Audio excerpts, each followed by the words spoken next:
Yes, this program is brought to you by Lions Club International Foundation, Oyo City Chapter. Okay. And my boss is with me, Lion Doctor Engineer Otre. He's the one that made this everything possible for us to get it on air. And we'd like to thank the management of Premier 100.5 FM, also giving us this platform to educate the populace on childhood or pediatric cancer. All right, so before you move on, I want you to enlighten us more on the Lion Club. Okay, you'll be doing that for me, okay? You'll be doing that. Then let's continue with the education when we are done, then we talk about that one, okay? Okay. Thank you very much. So I'm done with the lymphoma. Okay, so now we are moving on to another form of cancer, which is also the second most common form of cancer in Ghana, which is what we call the retinoblastoma. Don't be scared of the term. Retinoblastoma is also another form of cancer which affects the eye. It's a primary ocular malignancy or eye cancer of childhood. This is doctorate English. So when we say retinoblastoma, let me break it down, okay? So you realize that there's a retina in it and there's a blastoma. The blastoma is actually the cancer name. Okay. So retina is a part of the eye. It's located at the back of the eye, usually opposite the lens and the pupil. The retina is a structure that is lined with cells, what we call the photoreceptor cells, the cones and the rods. The cones are responsible for us to be able to see during the daytime, and the rods are the photoreceptor cells that allow us to see during the night time. So these cells are responsible for converting the light rays or the light energy we see into electrical signals, which are sent via the optic nerve to the brain, and then the brain will interpret them as images for us to see. So this is very important. The retina performs a very crucial function when it comes to vision or when it comes to sight. So the cancer of the retina simply means that the cells or the photoreceptor cells in the retina are actually overgrowing or populating without control. Okay. So when it happens like that, then you develop cancer of the retina, or what we call retinoblastoma. Okay. Worldwide, according to the World Health Organization, it was stated that per every million of children that they take, 11 cases of retinoblastoma is being diagnosed. So out of 11 children, okay, 11 children or cases of retinoblastoma was observed or was diagnosed, and it usually occurs in children below 5 years. 5 years and younger. Okay. So please take note, 5 years and younger. I'll be mentioning some of the signs and symptoms you should be able to look out for. Okay. Usually it is the average age of diagnosis is about 18 months, even though we can diagnose it at certain ages 5 years younger. The average or the minimum age of diagnosis is usually 18 months, with 90% of the cases diagnosed in patients younger than 5 years. Children who are affected bilaterally, so we have unilateral retinoblastoma and bilateral retinoblastoma. You have two eyes, so unilateral means one and bilateral means two. Okay, so in unilateral in bilateral retinoblastoma, it is diagnosed at an average age of 13 months, while people with unilateral retinoblastoma at an average of 24 months of age, it's usually diagnosed at that stage. Okay. The prognosis, as I said, the likelihood and then the progress of this cancer is good when prompt medical diagnoses are made.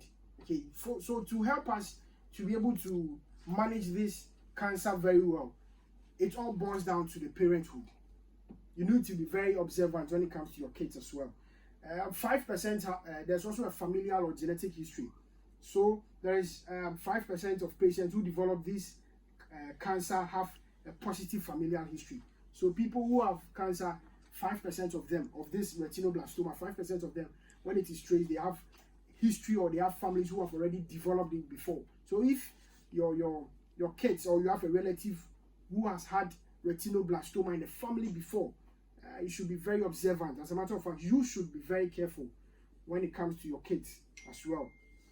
We have signs and symptoms of retinoblastoma as well. The first one I want to talk about is what we call leukocoria. It simply means when you look, for instance, a child is there. When your child is there, just take a flashlight, okay, and just flash it across the face or across the eye. You will see a reflection of a white light on the eye. That is not normal. The pupil is dark. We all know that the dark coloration on the eye is what we call the pupil. Sure. So when you flash a torchlight on the child and you see a white thing, just like the cat. I don't know whether you've seen a cat in the night before. Okay. You see this reflection of light. For the cat, it's normal because they have a structure we call tape tube behind the eyes, which actually reflect the eye. But for humans, okay, it's not normal. So medically we call it leukocoria. It's a pupillary reflex, what we call the cat's eye reflex. And it's the most common or the pathognomonic sign of retinoblastoma. So we have to be on the lookout for. Another sign that as parents we should all be observant about is what we call the strabismus.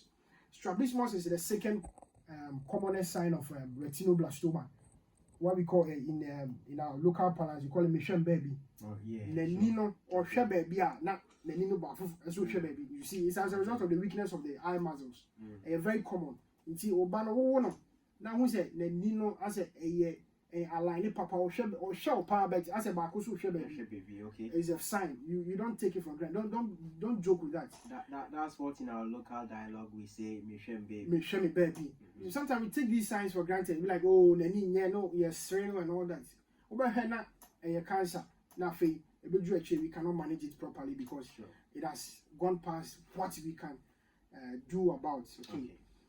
Another thing, or the last sign I want to talk about when it comes to retinoblastoma is orbital inflammation, or medical what we call hyphema. Okay.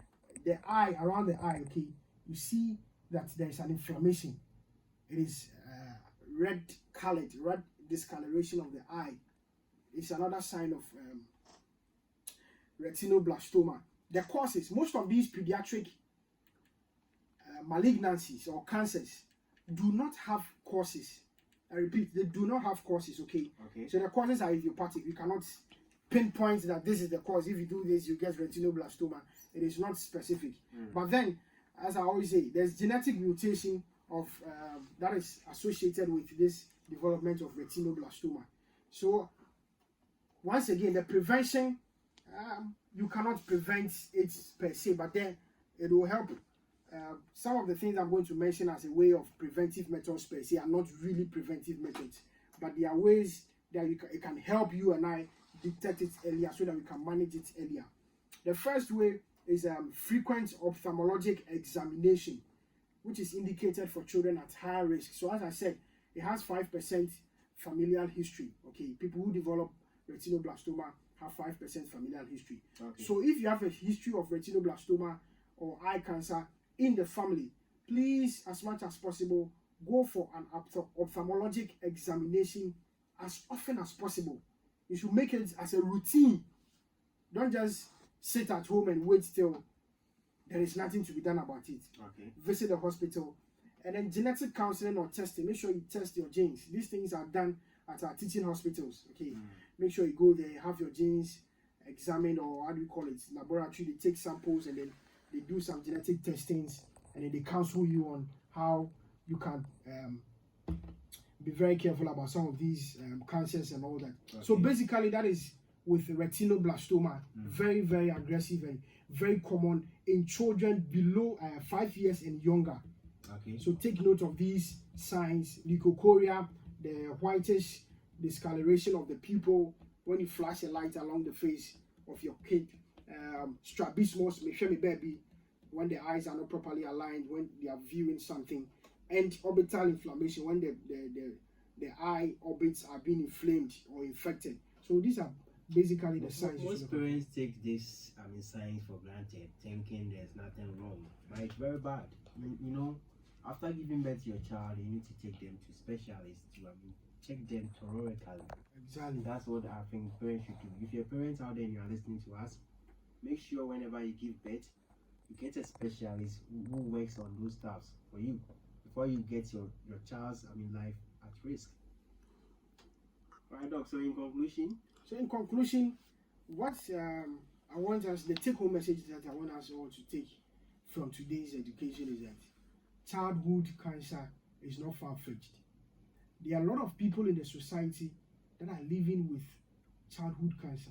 Okay. But then, because they do not have knowledge about some of these signs and symptoms, how would you know that Meshame baby is a sign of retinoblastoma unless you are being told? So this platform is very important. So it boils down once again to the parents. Okay, all of us should be on the lookout for these signs and symptoms. Very observant about our kids when our kids are persistently fatigued, short of breath, getting sick frequently, and all that, unexplained weight loss. Very, very important. As soon as you notice these signs and symptoms, you quickly run to the hospital for medical intervention. Then it will give us some time and then help us to be able to initiate some of these therapies to be able to save the life of your kids. Thank you. Okay, thank you very much. That was Dr. or PA Ayaba Moses. Also from the Lion Club, we have Engineer Dr. Peter Archer. I don't know if I'm related to